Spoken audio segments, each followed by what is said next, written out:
The following story is also available as a read-only version. Check the link in the description if you're interested. Gertrud Müller was a 73-year-old widow living in the left inward-facing apartment in Puttkammerstraße 3, a little more than a block away from Checkpoint Charlie. She'd been born Ackermann in Kassel in 1935, but moved to West Berlin when she was 18, where she met her future husband Wilhelm, himself originally from Flensburg. He'd been an electrician, she'd sold shoes. They had 6 children, many of whom still came to visit their mother, sometimes bringing the grandkids. Gertrud was 165 centimeters tall and weighed 51 kilograms, had blue eyes and curly grey hair. She liked watching Hitparade on ZDF and sewing, particularly socks and sweaters, and had gone vegetarian in recent years. Both she and her husband had a passport, a birth certificate, a social security number, and records about their health at the local doctor's office. The pensions office sent exactly 859 euros to her account every month, 320 of which were then passed on to the landlord for the apartment. Currently, 3 people were sitting in the left inward-facing apartment in Puttkammerstraße 3. One of them was young and athletic, with brown hair and green eyes, but oddly unremarkable. Another was large and burly, with black hair and eyes, his furry chest visible through his shirt. The last was a beautiful woman with long blonde hair, blue eyes, and an aquiline nose. All 3 of these people spoke English. None of them were Gertrud Müller, because Gertrud Müller did not exist. In spite of extensive documentation to the contrary, she never had. The thick curtains of her apartment were always drawn, and the walls as soundproof as her floor and ceiling. The people who met here didn't want to be found. "I'm telling you, Baines hoards assets like a squirrel," Thaddeus Spencer insisted. "Decent for secrecy, terrible for protocol. A disaster when you suddenly go missing," David Bataille said with his thick French accent, stroking his chest hair. Even for a spy, the BCRA agent was a maverick. He lived 3 lives with 3 different families, none of which knew of each other. Under his cover as a kiosk owner who laundered money for organized crime, he'd ingratiated himself with West Berlin's underworld and immigrant communities. Thaddeus had learned 10 times as much from him as he had from his CIA-appointed mentor Roland Baines. "I've only been here for a year. I've built a local network, but getting a foot in the door out east is difficult, especially when your boss is always interfering. I've only ever been introduced to one of his contacts over there, and that was by accident more than anything," Thaddeus explained. "Who was it?" Claire Onham asked. Her pedestrian accent perfectly masked her aristocratic ancestry and the fact that she graduated top of her class at Cambridge. Now employed by MI6, she would have made a world-class analyst, but instead did field work just to piss her parents off. The information she'd gathered from Eastern intellectuals after sleeping with them had been priceless. Thaddeus knew she was interested in him for more genuine reasons, and that she was apparently unaware that he was much more interested in David than he'd ever be in her. He kept it quiet, though. Even though it was 2008, the CIA was always at least a decade in the past. A professor at the Academy of Sciences, Dr. Angela Merkel. She's been supplying us with all kinds of research data. That super-efficient new rocket fuel they use in the new Soyuz Mool, she told us how to make it. "Bah! Space research is nothing if not useless intelligence. Let the eggheads worry about keeping the moon bases supplied. We should focus on keeping the scales balanced, yes," Bataille declared. "It's doubtful this Merkel character will have any idea where Baines is," said Onham. "Someone's cousin works in prison administration over there. I will ask them if Baines has been detained." Bataille raised an eyebrow. "We are still assuming he crossed over before disappearing, yes?" "He was last seen at one of our crossing points, so yes, that's the working theory," Thaddeus confirmed. "The CIA must have other agents with assets on the other side," noted Onham. "We do, and I can only assume they're working on the problem, but ever since Bleeding May, the CIA's operational security has increased to almost impractical levels." Thaddeus shrugged. "I can share more intelligence with you 2 than with anyone outside of my direct operations team, and considering the only member of that team has gone missing, that's not a lot." Something is happening over there. Bataille scratched his beard. I've been feeling it for months, and so has Baines. Ever since Kaltenfels became General Secretary, there's been movement. Biometric scanners in the streets, double raids, Russians with hard faces moving into newly erected buildings that look more like barracks than housing complexes. Old man Cherbanov has been moving things round also. Huge group of Yugoslavian thinkers invited to a conference in Moscow have been arrested, and there's a complete media blackout about it. Armed convoys have been moving all over the Union. Polish intelligence was cleaned up recently. Whatever the pattern was that Unum had put together, Thaddeus only saw vague outlines of it. Please, for the sake of all our countries, help me find Baines, Thaddeus said. Without him, we have a huge blind spot in East Berlin. Of course, my friend. Interagency cooperation is important to the Republic. There was a note of sarcasm in Bataille's voice, but Thaddeus knew he was only making fun of his patriotism. The Kupferhans was a run-down pub in Steglitz, frequented exclusively by blue-collar stiffs who hadn't fallen into the trap of working-class propaganda coming over the border. The notable exception was Horst Kübler, who was also not a communist, but instead of being a mason or an electrician, he was a member of the Bundesgrenzschutz. Instead of at home with his wife and kids, he was sitting alone in his booth, police cap on top of the green jacket lying in the bench corner, drinking a pint of Berliner Weisse. When Thaddeus took a seat opposite him, he gave him a lethargic nod to acknowledge his presence, then continued staring at the table. He looked much older than 45. I need your help finding someone. Thaddeus cut right to the chase. He knew that Horst would appreciate it. Soviet spy? He asked. Thaddeus shook his head. One of our own. He pushed several photographs across the table. Roland Baines, though he may have crossed as Jeffrey Black, Bo Nichols, or John Crosby. You want my help to find the CIA agent who came from over the wall? Don't they usually clock back in? Horst frowned. Well, actually, last I know, he went to the eastern sector. I just want to know if he came back. I have access to the records, but that only works if he actually came back. Do you think he defected? Because that's the only reason I can imagine him crossing over without making himself known. Thaddeus shook his head. Though it had crossed his mind, the thought of Baines defecting was absurd. He came from New York old money and had a US Constitution mousepad on his desk. He donated significant sums to all the most anti-communist candidates in the Republican primaries and was quite open about it. I can look into it. Things have been quiet. Don't get a lot of orders from up top. Nobody will care if I spend a couple hours in the records room. Kübler made the kind of pause one makes when one is working up to something. But I need something in return from you. Horst, I know we've become friends, but don't forget how this relationship started. It hurt Thaddeus to say it, but the CIA was not in the habit of returning favors if it didn't have to. You found out about my affair with Emma, yes. You also helped me kick the habit. Horst sounded almost grateful for someone being blackmailed by a foreign intelligence agent. But that's exactly the thing. That Hure found out what I do for a living, and she's been trying to get in touch. She was at the station 3 times last week. One time she ambushed me when I was getting off duty, told me she'd tell my wife. She want money?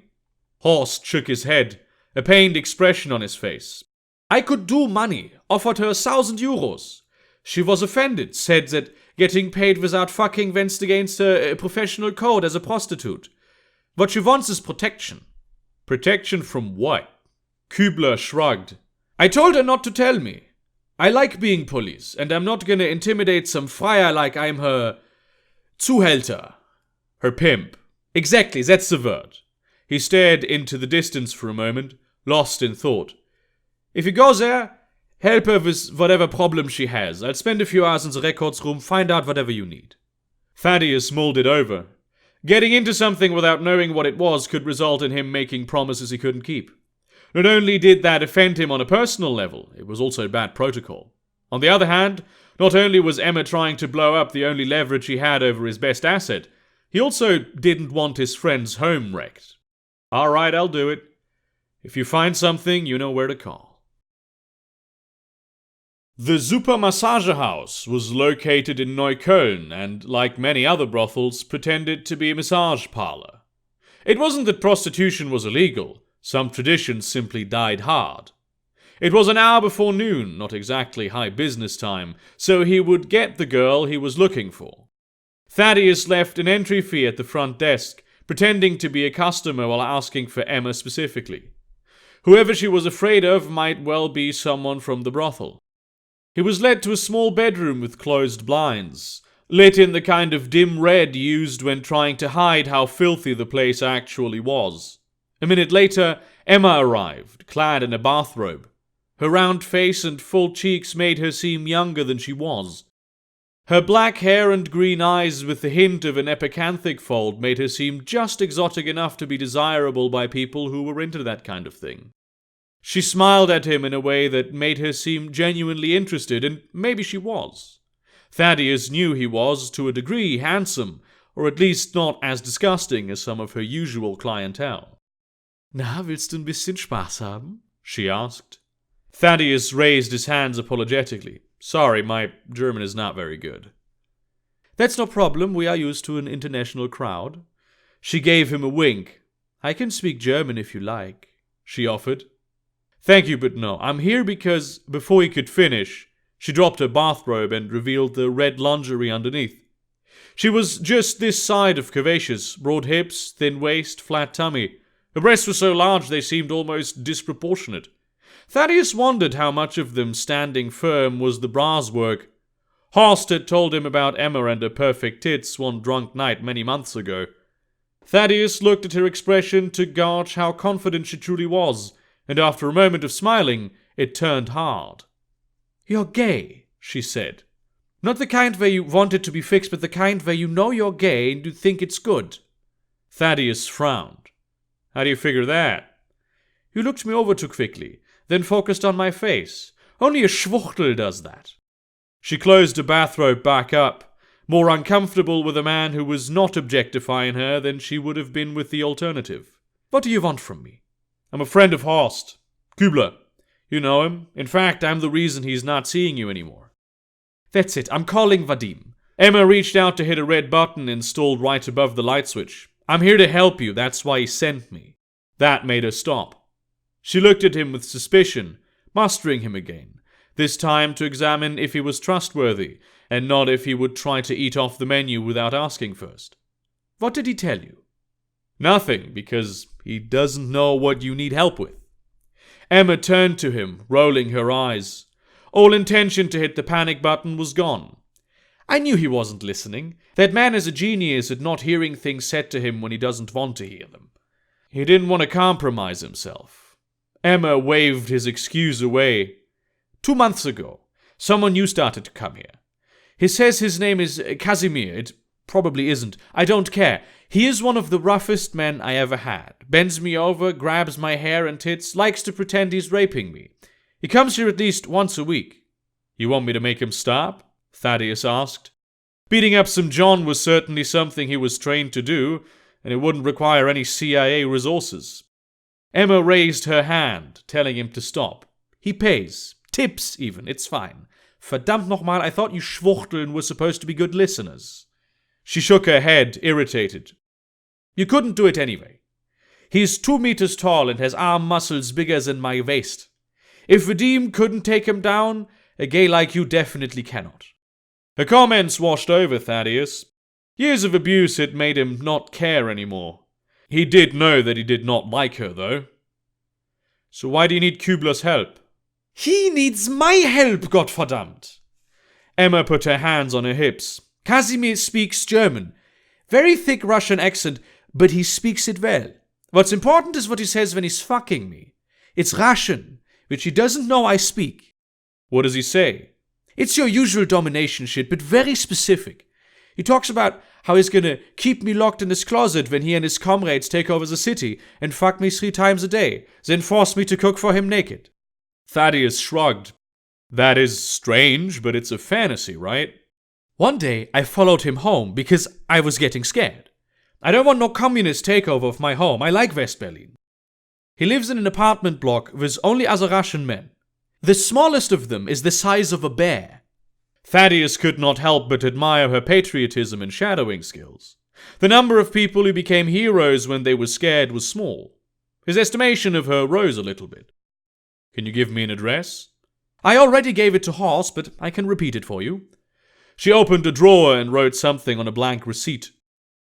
It's down near Rudo. The whole block speaks Russian. Now get out. I have actual paying customers to fuck.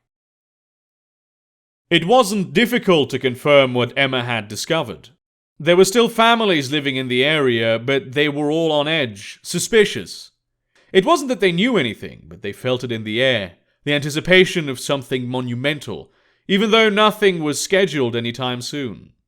Thaddeus felt it the moment he entered the neighborhood, like everyone around him was vibrating on a certain frequency. Aside from the occasional husky Russian or grandma shopping for groceries at the deserted supermarket, the streets were empty. There were no kids playing in anyone's yard, front or back, and men dressed in new, recently store-bought autumn coats wandered around the blocks, patrolling while making it look like they were taking a walk.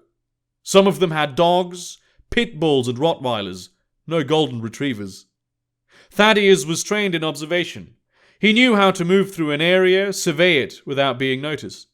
He also knew when somebody did notice him, and after taking a stroll through these 4 blocks, he knew that he'd gotten their attention. After taking 5 different subway trains and walking through a number of somewhat hidden passages Baines had shown him, Thaddeus was about to head to the Teufelsberg facility when he received a text from Horst Kübler. Gisela is making pot roast. It was code for I'm at home and need you to come by immediately. At 3 p.m, someone intercepting that particular text might have become suspicious, it occurred to Thaddeus. They'd have to find a different kind of code. Then he wondered why Kübler wasn't at work. Gisela Kübler opened the door to their 2nd-floor apartment in Charlottenburg.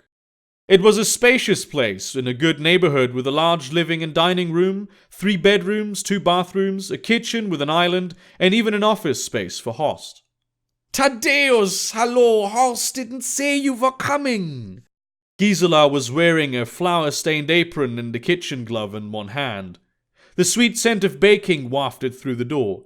Come in, please. Thaddeus gave her a friendly nod and smile. He never tells anyone anything, that old fart. Gisela laughed. It was the kind of genuine sound only someone who had no idea her husband was a serial philanderer could make. He just came in himself. Thaddeus liked Gisela. She was the kind of wife any man could wish for. A warm person with a big heart, dedicated to her husband. And she was an excellent cook. Even though they hadn't known each other for long, Gisela had also taken a liking to Thaddeus, treating him almost like she would a son. She reminded him of his Aunt Lydia. Horst came storming down the hallway, eyes wide with worry. Ah, Puppe, you could have waited for me to open the door. Don't have to do everything around here. He kissed his wife on the forehead. She smiled. Well, mein Horsty, if you didn't have me as your live-in maid, none of your friends would ever come over, she joked, then slinked back into the kitchen. Kübler's expression became serious again. I have to show you something.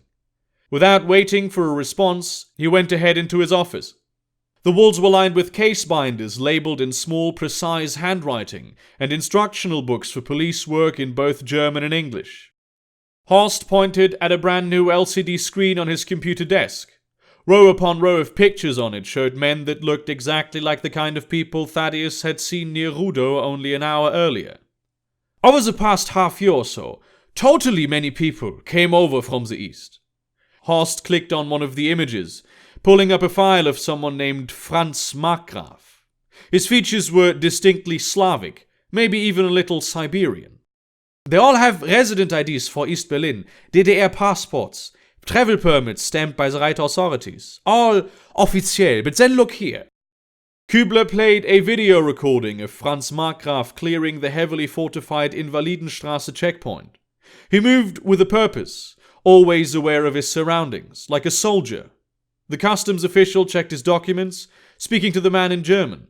His responses were slow, drenched in a heavy accent, and often, Thaddeus believed, grammatically incorrect.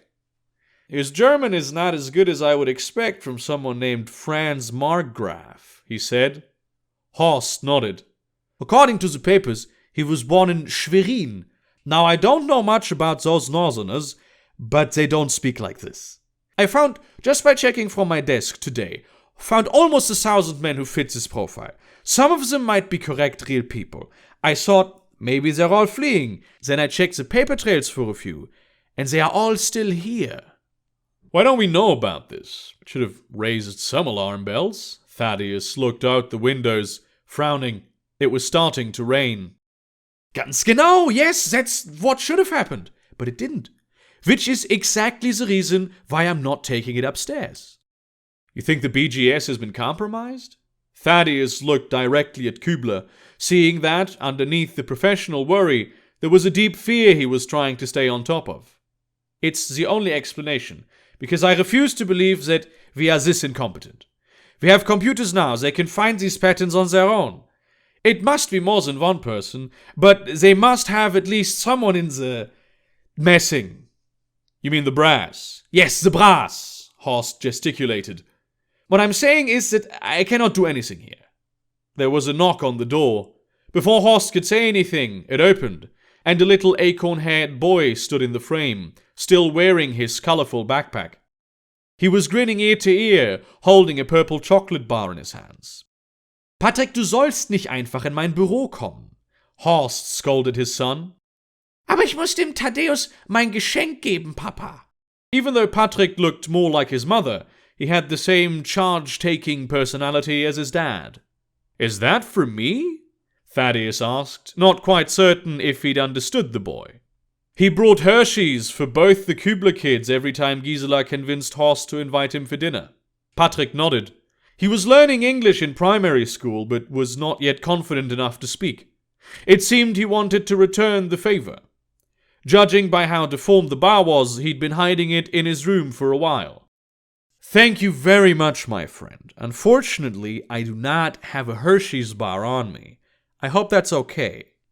Thaddeus spoke slowly and clearly, watching the boy's expression as he tried to glean meaning from the words. He nodded, a little bit disappointed. Very good. I will bring one next time. Now me and your daddy need to talk about very important grown-up things. Patrick squinted, trying and failing to understand. Der sagt, du sollst mit deiner Schwester spielen gehen, sonst darfst du heute Abend nicht Tapwave spielen, said Kübler, ushering his son into the hallway. Die Ann-Kathrin ist doof, mit der will ich nicht spielen, Patrick protested. Sag das nochmal und du kriegst keinen Nachtisch. Horst closed the door in his son's face, clearly in pain for prioritizing this over being a good parent. Threatening to take away his game console and dessert seems a little harsh, Thaddeus jokingly noted. You don't know how it is. All day he has that little thing in his hands, staring at that tiny screen. He's probably gonna need glasses someday, and I don't like it when they insult each other. Patrick and Ann-Kathrin are 2 years apart. They should be getting along better. Apparently not only Horst had been an only child, but most of his friends must have been too. After a moment of being just a regular father with small problems, dread returned to Kübler's face. He gestured toward the computer. So about this. I want to help you, but I don't know what to do. Did any of these guys bring their dogs? Kübler paused for a moment. Yes. How did you know? Just a hunch. As he was exiting Heerstrasse train station, a young woman bumped into him, face averted, her hand lingering on his chest just a moment too long. Even with the perfect Berlin accent on the Entschuldigung she muttered as she took off toward the platform, pretending that she was missing her train, Thaddeus recognized her voice. He grabbed into his jacket pocket and pulled out a picture that hadn't been there moments before. It was Roland Baines on an autopsy table, his throat cut. On the back, written in a perfectly neutral hand that would be untraceable to any one person, it said, "They found him on the lakeshore in Wandlitz. Vopo is considering him a John Doe. Investigation has already been closed." As he put the picture back, Thaddeus couldn't help but be surprised. He had expected David to come through long before Claire did. Then again, maybe he had only hoped he would. "This is a disaster," the station chief said. "A goddamn motherfucking disaster. I agree, sir, which is why, Thaddeus began. You've had this asset for almost a year, and he only now finds this shit out? You were supposed to watch out for your partner, and now his ass is fucking dead! He slammed his fist into the table, making the golden Cordell Myers name plaque jump. He was my mentor, not my partner. I don't give a shit. I just don't give a shit. Myers turned around, looking out the window, his shoulders tense with rage. Behind the blinds, heavy rain was pattering against the glass. What do you think those bedsheet rednecks over in Langley are gonna say when the first black station chief of the most important CIA installation in Europe fucks up to this extent? Sir, we need to inform BCRA, MI6, BND, BFV, hell, even MAD, just not BGS. We don't know who to trust here. The army needs to know. The ambassador, the goddamn FBI. Whatever this is, it's big and it's in motion right now, Thaddeus insisted. He could empathize with Myers' position, but it couldn't be a priority right now. The president is gonna know about this shit before the day is through. Myers was quiet for a moment. Even from behind, Thaddeus could see the tension in his jaw.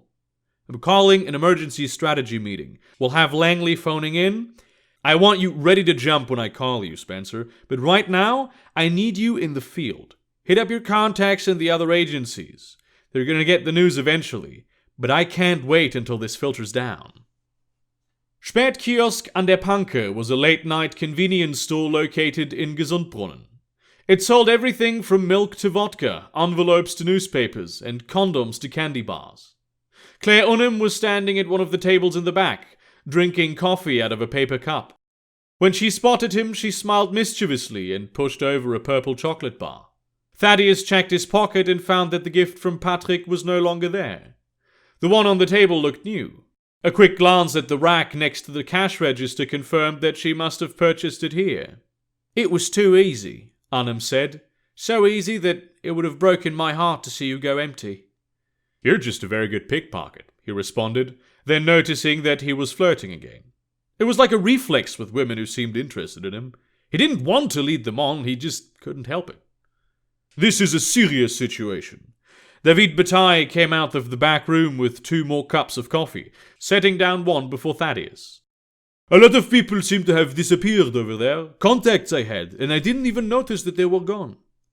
That Professor Baines had as an asset, Merkel, she's no longer around, Unum said. I'd wager if you had a list of Baines' people, most of them would have been culled also. There were some rumors months ago that the Stasi was cracking down on a ring of people smugglers bringing dissidents out west. It turned out to not be true, but apparently it was true after all. They have been smuggling weapons under the wall instead. Soviet military gear, the best of the best. It's always been easier to get things out west, and with the BGS compromised, who knows how much material they were able to bring over. Thaddeus tapped his finger on the table, noticing his own nervousness. Whatever's being done is in motion right now. Unum pointed at a map of Berlin hung next to the beer fridges.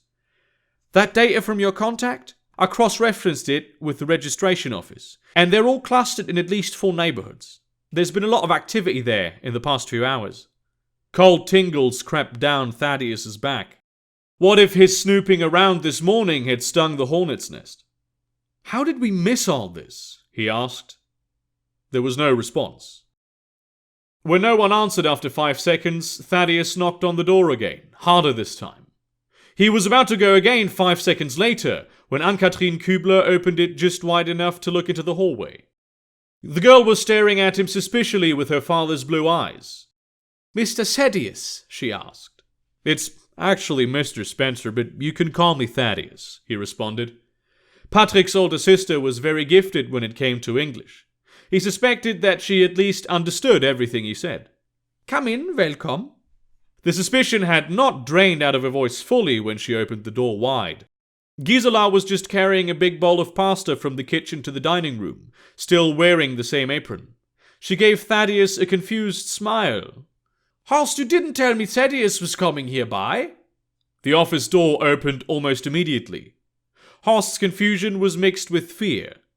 Thaddeus pushed him back into the room and pointed at his computer.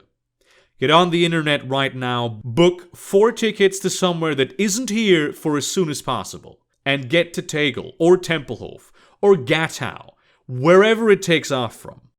What are you talking about? On some level, Horst understood. He just didn't want to admit it yet. Get your family out of Berlin ASAP, Horst. Like yesterday. What is happening here? Gisela was standing in the hall, now a little afraid herself. Get whatever you really need, passports, medications, stuffed animals, and get out of Berlin, Thaddeus said to both of them. Do you have somewhere you can go? It can be temporary. I might be able to get you into the United States long term. For a moment, it seemed as though anything that wasn't rural Montana wasn't safe enough for the Küblers. Yes, Gisela has a cousin in Duisburg, Horst began. Wovon redet ihr überhaupt? What does Tanya have to do with this? Horst was already sitting down at the computer while Thaddeus looked at Gisela's terrified expression. How much could he reveal to not compromise agency guidelines? How much did he care? What is going on? Gisela demanded again, angrier this time. It seemed out of place on her. The Red Army is going to try and take West Berlin, and I don't know if we can stop them. He let the words hang in the air for a moment. Horst's typing on the keyboard became something akin to a charged silence. What? Where? Who do you mean, we? I don't work at the embassy, and your husband and I didn't meet at a development seminar. I'm a CIA agent. Gisela was silent for what seemed like minutes. She didn't even blink. You are a spy? Yes, which is why I know what I know. Horst works with me to fight the Soviets, and in exchange the United States of America will protect your family. It was a white lie, and also not entirely untrue. Mama! Ann-Kathrin shouted. Irgendwas stimmt mit dem Fernsehen nicht.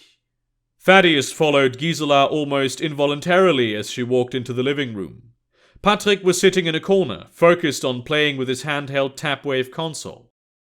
Ann-Kathrin was kneeling on the couch, pointing behind herself at the television. Whatever kids' program she'd been watching had been interrupted by a news broadcast. An armored train had rolled into Berlin Hauptbahnhof from the eastern side, and soldiers in Red Army uniforms were pouring out of it. Another train was rolling by, presumably headed for Bellevue or some other station down the line. The footage switched to weapons fire at Checkpoint Charlie, then to some camera team atop a very tall building, using ultra-zoom lenses to look at tanks rolling down Torstrasse. With the streetlights turned off, they were barely visible in the sunset dimness. His cell phone rang. He flipped it open to see a message from Uncle Matthew, his code for the CIA alert system. I bought a new pump for the pool today, it said. They were officially being invaded, and all agents were recalled to their postings. Horst came running out of his office, police hat in one hand and 3 freshly printed sheets of paper in the other. Na los, fang an einzupacken! He sounded as desperate as his pager going off. What's that? Thaddeus asked. 3 Lufthansa tickets to Düsseldorf Airport going from Tegel in 2 hours. Horst put them down on the dinner table, scrambling to find his jacket. 3 is less than 4, Thaddeus complained. My family gets out, but I'm staying here. Berlin is my home, and I will not let the Ivan take it. He tapped the pager, which was still screaming for his attention. I'm being called to a rallying point. Puppe, du musst die Kinder nehmen und diesen Flug kriegen. Ich liebe dich, und wir werden uns wiedersehen.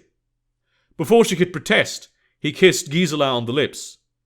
You're my asset. I have to protect you. Protect me by protecting the city, yeah? Horst said as he ripped the jacket off the coat rack. That rallying point might be a trap. You know the BGS is compromised. Then there will be someone there who knows about it. Horst opened the door and ran, not even bothering to close it. All non-military planes are grounded right now. Commercial flights are being slotted in wherever possible. They're all fully booked, but other planes at the airports will be taking on refugees, Myers explained. We recommended against this because of the security situation it might create, but it's not our call. They seem to think that the Soviets will honor our backdoor agreements to allow civilians to evacuate. Teufelsberg was an Antil under attack. Everyone was busy wiping non-critical data and moving operations down into the bunker complex in case of an aerial attack. A gargantuan machine of 4 governments containing countless agencies and organizations was working in ways it never had before, putting into action protocols which, though well thought out, were ultimately untested. The streets around the wall had broken out into open warfare. American, German, French, and British troops were trying to hold back the tide of Soviet forces, all the while having to deal with guerrilla attacks on their own infrastructure by highly trained saboteurs. Signals intelligence confirmed that the Soviets were still moving materiel around the countryside.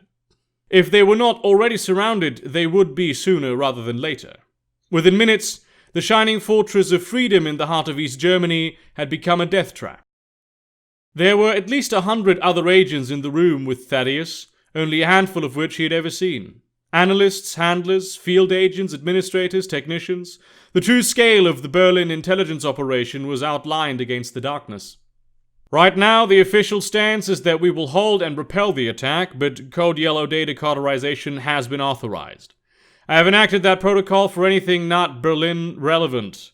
Any surveillance tendrils we cannot afford to lose, we are cutting off and bringing in. Anything else we are integrating with the NSA, who are currently doing the exact same thing we are. Those of you tasked with NSA coordination will be receiving dossiers on who to get in touch with and how. Langley wants us to shut down as much as we can without losing any capacity. A chuckle went through the room. It sounded nervous, laughing at the impossible demands of their bosses, but the pressure needed to vent somewhere. If you have families, we are moving them to the Air Force Base near Tempelhof so they can be extracted first in case of retreat. President Kasich is on the direct line with General Secretary Cherbanov. If we do get invaded, they will allow us to retreat properly and with as little loss of life as possible. Do not, I repeat, do not offer extraction to your assets unless you have been instructed otherwise by me and only me. Even if the director himself calls you personally, do not do it. I am in charge of this situation, and I don't want their panic to compromise our operations. Another chuckle. Any other day, this insubordination would have resulted in official complaints and reprimands. It still might, just not today.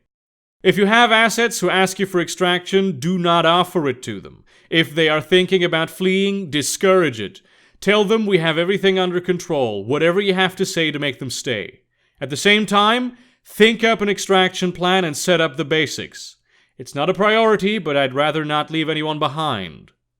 It was callous to the point of psychopathy. Myers was going to save his own ass and encourage everyone working for him to do the same. As you leave, you will be handed a personalized folder containing your instructions as well as a new set of emergency codes. Follow them precisely. Now go out there and kick some Soviet ass. In the streets of Charlottenburg, panic was wrestling with business as usual over who was in charge. Maybe it was the collective memory of Berliners that distant gunfire and tank shellings only made them walk at a brisker pace than usual, but so far most of the bars and restaurants were still open.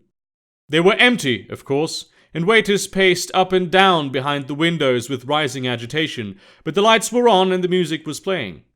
He knew the situation was very different just a few blocks over in Moabit, where the bulk of Soviet forces were slowly but inevitably pushing forward, taking the city street by street. Thaddeus had been assigned to a woman named Hastings, scouting streets, parks, and buildings for infiltrators, so she could send one of her dead-eyed killers to dispose of them. He was making the rounds near a Baroque church, its yellow coat of paint much happier than the situation should have allowed, keeping to the shadows. He had night vision goggles and a Glock 19 in his coat, and the chocolate bar Claire had given him was burning a hole in his pocket. "This is fucking bullshit," a voice in his earset complained. It belonged to a man named Ruiz, who was holed up in a church tower with a sniper rifle, ready to kill whomever Thaddeus told him to. Not wanting to rouse suspicion by talking to himself on the street, he said nothing. "I mean, come on. Those motherfuckers are taking infrastructure, not landmarks. The TU, now that's where I want to be. All that technology, Reds are probably itching to get their hands on it." Thaddeus could not tell if Ruiz was nervous or simply bored. He turned back into the street leading to the church, where several families were packing as many of their belongings as they could into their SUVs. Others stood at their windows, looking down on those who had lost faith in the impregnable bulwark of West Berlin. Thaddeus wished he had their confidence. This is what happens when you follow protocol, you know. They put us, two perfectly capable fellas, out here to do nothing while our fellow patriots die. I'd really like to kill some commies, don't you? We could turn the tide of this war, you and me. A thunderclap resounded through the street. Thaddeus could hear the bullet zipping past his ear. The people loading their cars screamed, ran inside, or simply fell to the ground. No one was standing at their windows anymore. Thaddeus jumped to the wall, looking behind himself to see a body sprawled on the ground about 7 feet away. Relax, that was me. That guy was approaching you a bit too fast for my liking, Ruiz said. Thaddeus took a few steps toward the body, gave it a cursory examination. Killed with a headshot clean through the forehead. This is not a guy, it's a woman with short hair, you psycho. He tried to contain his anger. Oops, said Ruiz. Thaddeus could feel the man's laughter in his bones. Maybe it was revenge that Myers had stuck him with a remorseless killer who could snap and kill him at any moment. Maybe it was fate. He ran away, feigning panic, pretending to be like everyone else, unaware of who or what had killed that woman. Around the corner, even more people were loading up their cars now. Van doors slammed in the distance, and he could hear loud techno music coming from down the road. An end-of-the-world party. Nobody wanted to admit it, but everybody knew it was true. The people of West Berlin had all made plans for this. The day it all broke down, when the red tide finally swallowed their little island whole. People acted out the protocols they put in place for themselves. It was eerie, watching them work like robots, doing their best to keep their hands steady. For some of them it must have even been calm. The anticipation of the worst was finally over, and now they got to act instead of waiting in fear. He received a message on his phone. It was from Uncle Matthew. Peter's in the hospital. Peanut allergy. The cell phone network was down, but their backups were up and running. Apparently the Russians had sabotaged it. Had it been an epileptic fit, the culprit would have been a simple traffic overload. A car crash meant the Red Army had destroyed it. Anyone who wasn't CIA was now off the grid. This was when the panic would begin. It was at that moment that he saw them. Men in black riot gear, armed with machine pistols, jogging in formation around the corner. Their faces were obscured under black helmets, but at this distance he would not have been able to tell anything about their colors anyway. Thaddeus ducked behind a tree. Ruiz, are you seeing this? Nah, but there's a hobo over there I don't think anyone would miss. A group of men in body armor, at least a dozen of them, coming our way via Wilmersdorfer Strasse. Fuck yeah. Can you lure him to me? Ruiz sounded like a pedophile who had a cute little boy tied up in his basement. It made Thaddeus' stomach turn. He switched channels to Hastings instead. "This is Spencer, we have..." He peeked out to check again. The fighters had covered more ground in his direction than he was comfortable with. They seemed to be wearing patches on their arms. 16 fully equipped, potentially hostile soldiers in Wilmersdorfer Strasse. Advise. He was already looking for an escape route. "Keep an eye on him," Hastings ordered. "You're not the only one." "Hände hoch! Kommen Sie aus der Deckung und identifizieren Sie sich!" The words startled Thaddeus, and for a split second he was hoping they weren't meant for him. He peeked out of cover again, only to see that the men in riot gear had mostly stopped moving and were pointing their weapons at him 30 feet away. A few of them were moving to flank. He raised his hands, slowly coming out. "Friede," he said. "Ich bin nicht ein Feind. Auf den Boden, Hände hinterm Kopf." Thaddeus did as he was ordered, getting on his knees with his hands behind his head, then going face down, already thinking frantically how to explain the fact that he was armed to these people. "Thaddeus?" a familiar voice asked. "Horst?" "I know this guy, he's American, works at the embassy," Kübler declared in English for Thaddeus' benefit. "Was macht der denn hier?" one of the BGS officers asked. "That's a good question. What are you doing here?" Thaddeus asked as he got back to his feet. Some of the officers had yet to lower their guns. "We're going to retake the subway station, Richard Wagner Platz. Apparently it's been taken over by Russian agents," Kübler explained. For a moment, Thaddeus was dumbfounded.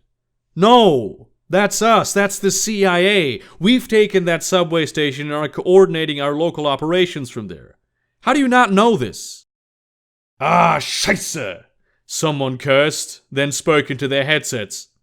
Thaddeus himself got back to Hastings, informing her that the approaching troops were friendlies. "What is the CIA doing here then?" "We're looking for—" The house on the other side of the street exploded. When Thaddeus woke up, he was covered in dust and light rubble.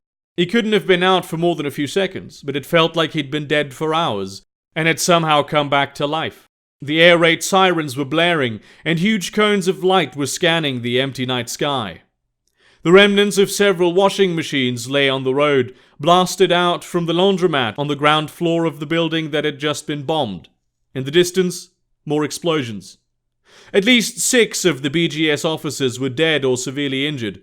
Thaddeus had gotten away with a few scrapes only because they'd been shielding him with their bodies, and he was still half on the ground.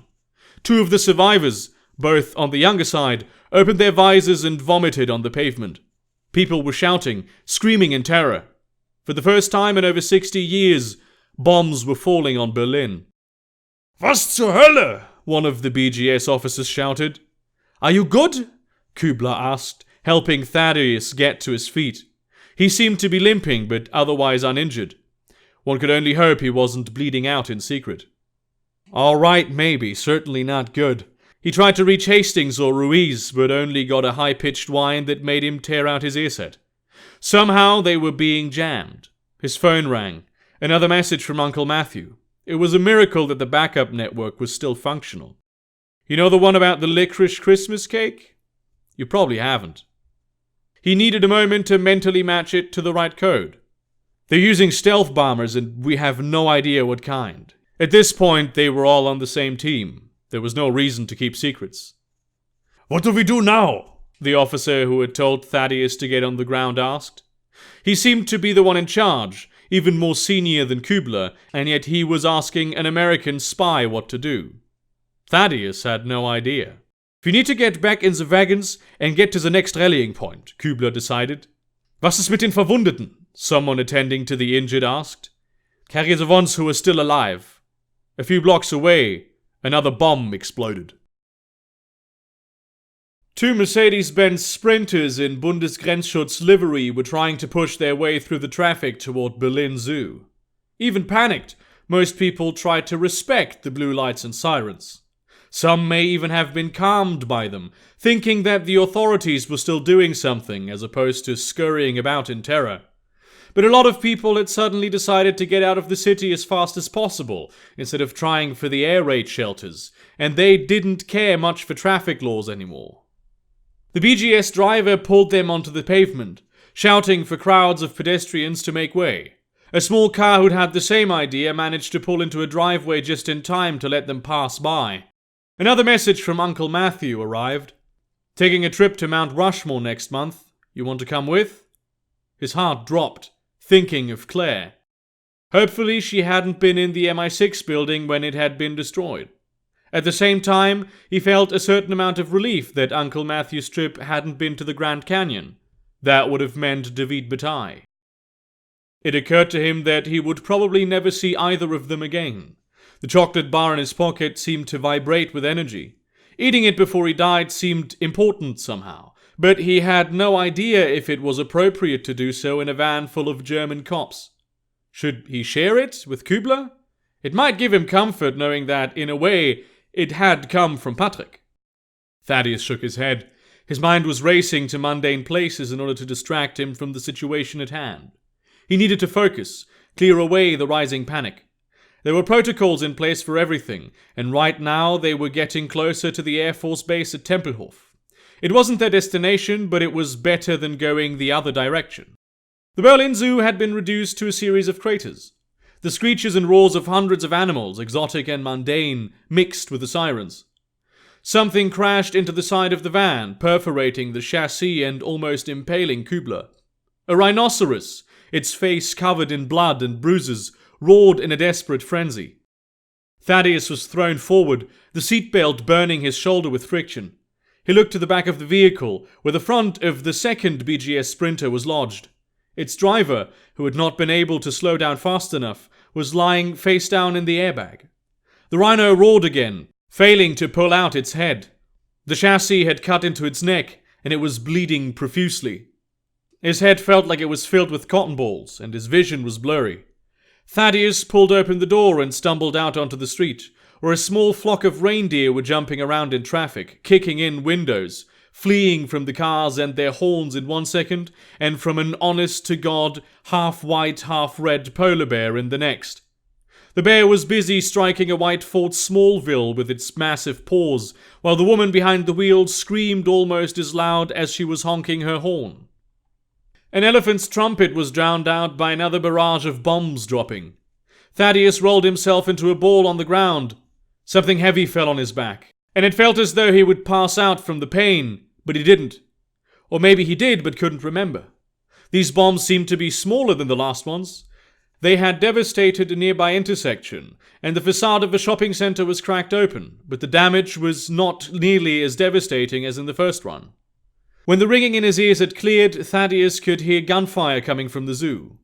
Another boom resounded through the street. The polar bear exploded into a cloud of red mist, and the car it was harassing was ripped apart by the explosion.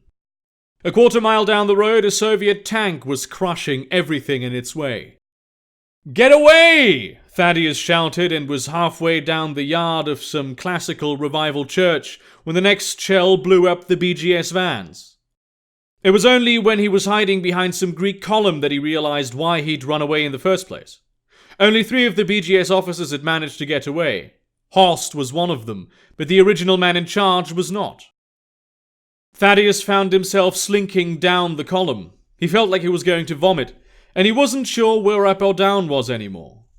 Kubler entered his field of vision, looking him in the eyes, squinting a little. "You have a concussion, I think." Something rang. It was his phone.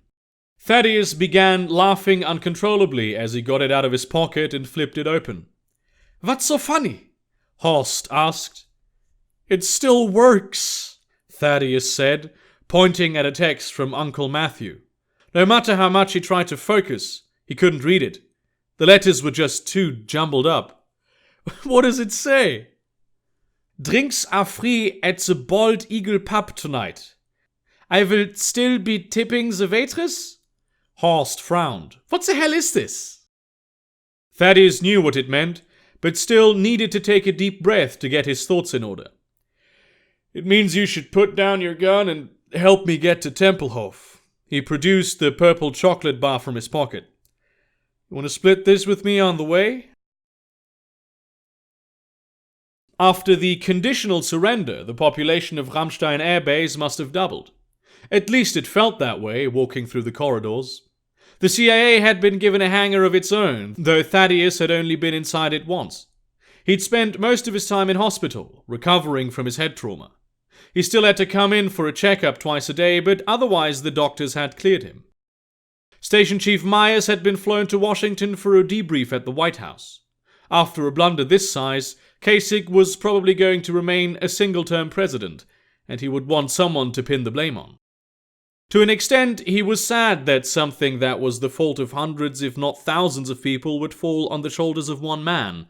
On the other hand, he had never particularly liked Myers.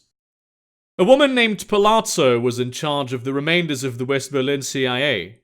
She had managed the complete cauterization of the local intelligence infrastructure with one hand, while orchestrating the tactical retreat of her agents with the other.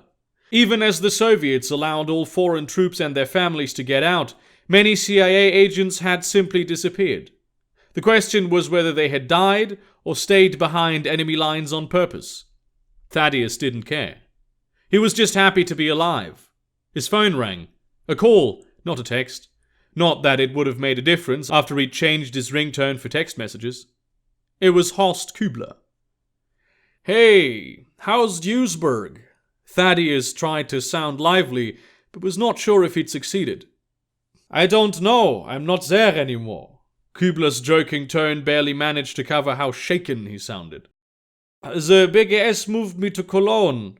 Moved into the new apartment yesterday. Very nice place. Bit smaller than back home, but the station is closer. That's good to hear.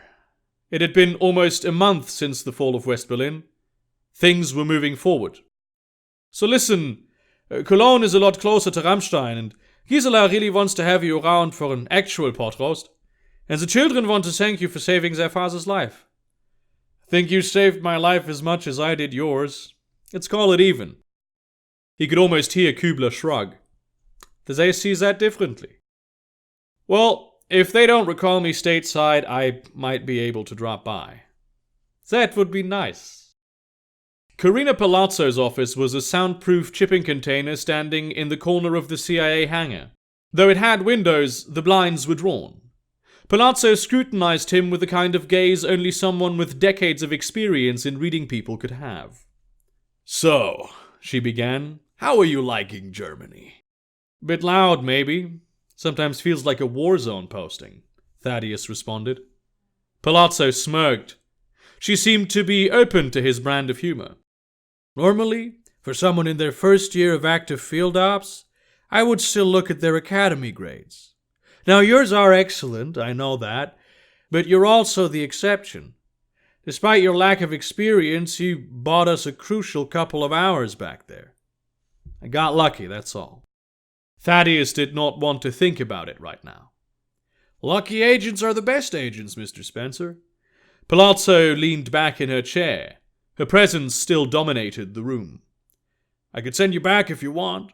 They'd pin a medal on you and then give you some boring office gig in Langley that you'd grow bored with after about 3.5 minutes. But what about the thing you're actually trying to get me to do? Thaddeus asked. How would you be like to be stationed in Cologne? If you liked this story and would like to hear more, please do subscribe to the YouTube channel. A new short story is uploaded every Wednesday, and there will occasionally be another one in between if I find the time. Thank you very much for listening and have a great day.